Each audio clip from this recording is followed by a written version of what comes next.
Hello everyone, आप लोगों का स्वागत है कि अपने यूट्यूब चैनल साइंस सेक्टर 2 में। तो कैसे हैं आप लोग? मैं आशा करता हूं आप स्वस्थ होंगे। तो आज हम बायोलॉजी के क्लास 12 के 20 मोस्ट इम्पोर्टेंट क्वेश्चन कराने वाले हैं। चैप्टर का नाम है रिप्रोडक्शन इन ऑर्गेनिज्म, अर्थात जीवों में जनन। तो चलिए शुरू करते हैं। तो पहला क्वेश्चन है, मुकुलन द्वारा जनन किस में होता है?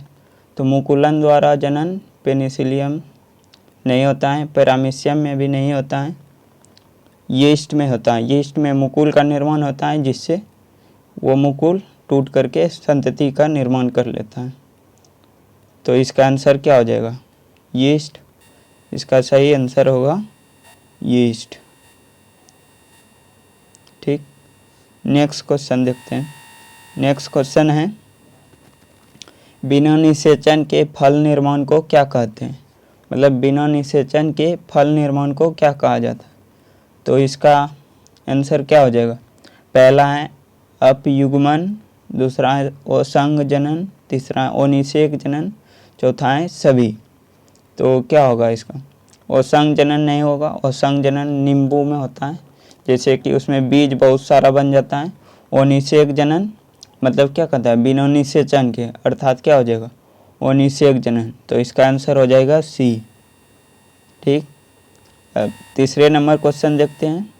तीसरा है उभयलिंगी प्राणी हैं। उभयलिंगी प्राणी क्या हो जाएगा?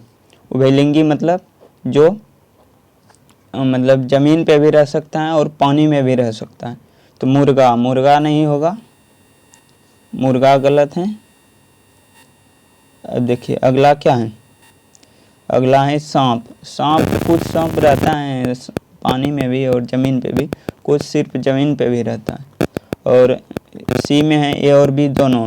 लास्ट है केचुआ। तो देखिए इस ऐसा क्वेश्चन अगर आता है तो इसमें बेस्ट ऑप्शन को देखा जाता है कि इसमें कौन सा बेस्ट है। तो केचुआ सबसे बेस्ट है। कुछ सांप रहता है जो ज़मीन पे भी रहता है। तो इसका आंसर क्या हो जाएगा? केचुआ, जो कि ज़मीन और पानी दोनों में रहता है। तो चलिए नेक्स्ट क्वेश्चन देखते हैं। अगला क्वेश्चन है, निम्नलिखित में से किसका परागण जल द्वारा होता है? अर्थात जल द्वारा परागण किस में होता है? तो ओक्जेलिस में नहीं होता है, कोमेलिना में नहीं होता है, जोस्टेरा में होता है जल द्वारा परागण। अर्थात परागण आप जानते होंगे। परागण का मतलब होता है कि एक पुष्प के पुंकेसर से दूसरे पुष्प के स्त्री केसर पे पराग का जाना ही परागण कहलाता है। तो इसका आंसर क्या हो जाएगा? जोस्टेरा। सी नंबर इसका आंसर हो जाएगा। तो चलिए नेक्स्ट क्वेश्चन देखते हैं। अगला है, समसूत्री विभाजन होता है। समसूत्री अर्थात माइटोटिक डिवीजन तो किस में हो जाएगा? कायिक कोशिका में नहीं, जनन कोशिका में अर्थात जर्म सेल नहीं, ये भी दोनों। तो क्या होगा इसमें? इसका आंसर होगा, अब देखिए पूछ रहा है समसूत्री विभाजन जनन कोशिका में होता है मियोसिस, अर्थात ये क्या बोलते हैं 2n की संख्या से आधा हो जाता है, हाफ। तो कायिक कोशिका में होगा समसूत्री, जो कि बराबर भागों में बढ़ता है। तो इसका आंसर क्या होगा? ए नंबर। चलिए ठीक है, अगला देखते हैं। 6 नंबर क्वेश्चन है, अगुणित कोशिकाओं के संलयन की प्रक्रिया को कहते हैं। मतलब अगुणित n की संख्या जिसमें आधा होता है, उसके कोशिकाओं के संलयन की प्रक्रिया को क्या कहते हैं? जब 2n मिलता है तो उसके संलयन को क्या कहा जाता है? तो इसका आंसर हो जाएगा कोशिका चक्र नहीं, और सूत्री विभाजन ये भी नहीं होगा, समसूत्री विभाजन ये भी नहीं होगा। तो इसका आंसर होगा संयुग्मन। मतलब 2n मिलता है तो उसके संलयन से बनता है संयुग्मन। तो नेक्स्ट क्वेश्चन देखते हैं। अगला है, गेम्यूल्स बनते हैं। गेम्यूल्स का निर्माण किस में होता है? तो इसका आंसर हो जाएगा हाइड्रा में नहीं होगा, यीस्ट में भी नहीं होगा, स्पंज में होता है। स्पंज में बनता है गेम्यूल्स।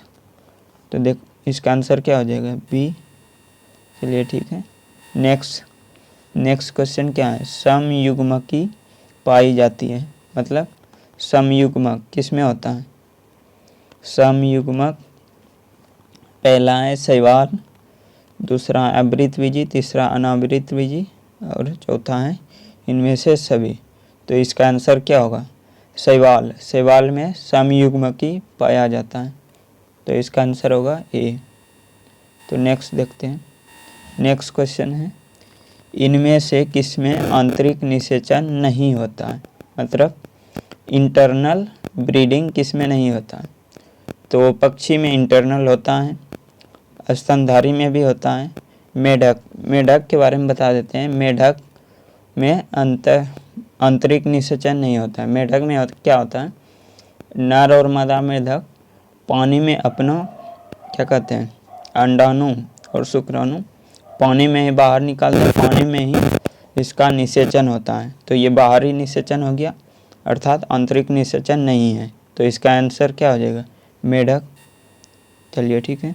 अगला है, द्विखंडन एक प्रकार का है। द्विखंडन क्या हो जाएगा, कायिक प्रवर्धन ने अलैंगिक जनन, यस अलैंगिक जनन है। द्विखंडन क्या होता है, जिसमें कोई भी जीव दो बराबर भाग में बढ़ के दोनों अपना अपना संतति बनाने में सक्षम होते हैं, उसे द्विखंडन कहा जाता है। तो इसका आंसर क्या हो जाएगा, अलैंगिक जनन अर्थात एसेक्सुअल रिप्रोडक्शन। ठीक। अब नेक्स्ट है 11 नंबर, निम्नलिखित में से कौन द्विगुणित है, अर्थात दो गुणित 2n, n की संख्या 2n है। किसमें, पराग में n होता है, अंड में भी a होता है। तो क्या हो जाएगा, युग्मनज अर्थात जायगोट में n की संख्या क्या है 2n होता है। तो आंसर क्या हो जाएगा, युग्मनज। ठीक।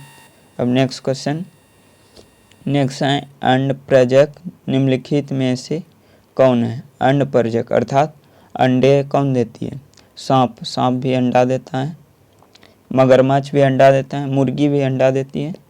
तो इसका आंसर क्या हो जाएगा, सभी। तो 4। नेक्स्ट क्वेश्चन क्या है, नेक्स्ट है इनमें द्विखंडन किस में पाया जाता है, अर्थात दो भाग में कौन बांटता है।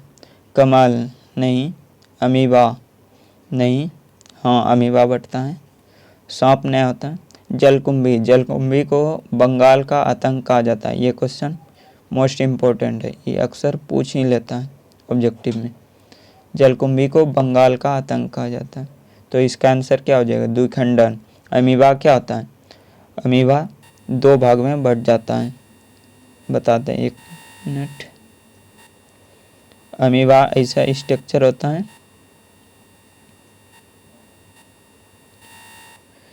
अमीबा क्या होता है, दो भाग में बढ़ जाता है, दो से अधिक भाग में भी बढ़ता है। तो इसका आंसर क्या हो जाएगा, अमीबा।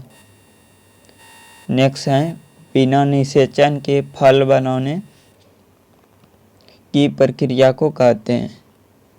पॉलीकार्पिक नहीं, पार्थेनोकार्पिक, यस पोमोकार्पिक, ये नहीं होगा। मतलब बिना निषेचन के फल बनाने की प्रक्रिया को क्या कहते हैं, पार्थेनोकार्पिक। इसका आंसर हो जाएगा बी। नेक्स्ट है द्विनिषेचन किसमें पाया जाता है, अर्थात द्विनिषेचन ये पुष्पीय पौधों में पाया जाता है। पुष्पीय पौधा कौन सा है, आवृतबीजी। तो इसका आंसर क्या हो जाएगा, ए। ठीक। नेक्स्ट क्वेश्चन है 16 नंबर, प्राकृतिक अनिषेक जनन पाया जाता है, यानी पार्थेनोजेनेसिस किसमें पाया जाता है, मक्खी में नहीं, मधुमक्खी में, यस। मच्छर में भी नहीं पाया जाता है। मधुमक्खी में क्या होता है, ये इसका n की संख्या होता है इसमें 16, इसी के द्वारा संतति का निर्माण हो जाता है। तो इसका आंसर क्या हो जाएगा, पार्थेनोजेनेसिस पाया जाता है मधुमक्खी में, आंसर बी। ठीक। अब नेक्स्ट है तोता का सबसे अधिक उम्र क्या है। तोता 140 वर्ष जीता है। ठीक। इसका आंसर क्या हो जाएगा, डी। अब देखिए 25 वर्ष ये कुत्ते का होता है एवरेज में, 500 वर्ष ये बरगद का पेड़ का होता है। तो तोता का कितना हो जाएगा, 140। अब नेक्स्ट है स्तनधारियों में निषेचन कहाँ होता है, स्तनधारी में अंडाशय में नहीं, अंडाशय से तो अंडाणु निकलता है। वसीय भाग में नहीं, गर्भाशय में नहीं, गर्भाशय में तो बेबी पलता है। तो निषेचन कहाँ होता है? फैलोपियन ट्यूब में, अर्थात फैलोपियन नली में। इसका आंसर हो जाएगा डी। ठीक, नेक्स्ट क्वेश्चन है, शब्द होमोथैलिक एवं मोनोसियस का प्रयोग किसके लिए किया जाता है? होमोथैलिक एंड मोनोसियस, ये द्विलिंगी अवस्था के लिए किया जाता है। इसका आंसर हो जाएगा ए। ठीक, नेक्स्ट क्वेश्चन, लास्ट क्वेश्चन है शल्ककंद अर्थात बल्ब उदाहरण है। बल्ब किसका उदाहरण है? अदरक का नहीं, दूब घास का नहीं, प्याज का, यानी बल्ब। शल्ककंद का उदाहरण क्या है? प्याज। इसका आंसर हो जाएगा सी। ठीक, आई होप आपको सारे क्वेश्चन समझ में आया होगा। तो मिलते हैं नेक्स्ट वीडियो में। Thank you.